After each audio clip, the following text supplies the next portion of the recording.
I wanted to be really thorough about it, right, I could say, okay, I'm going from a C triad to an F triad.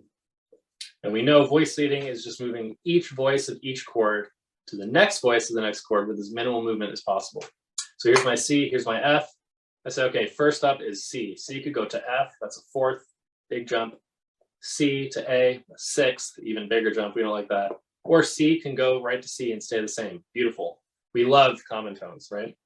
Now E can go to A, it's a little big, that's a fourth, or E to F, that's a half step, beautiful, we love half steps. And that leaves us with G to A, which is a whole step, right? So we have a common tone, half step, and whole step movement. Now, obviously, we're not carrying a whiteboard around with us on a gig to figure out how to voice leader chords.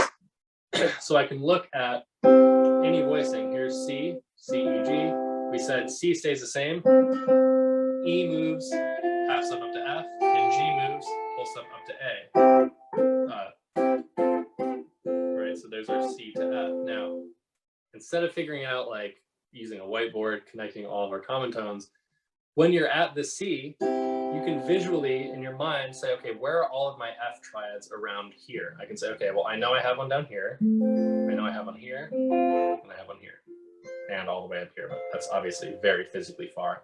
And I say, which is physically closest to my C chord where I'm at right here? I could move down all the way here. That's pretty nice. I can even visually see this note doesn't move at all. Or I could move all the way up here, right? So just by using your visualizing mind, you can see that that's the closest option right there. So you can really use that as a way to visually voice lead, is what I call it, across the neck.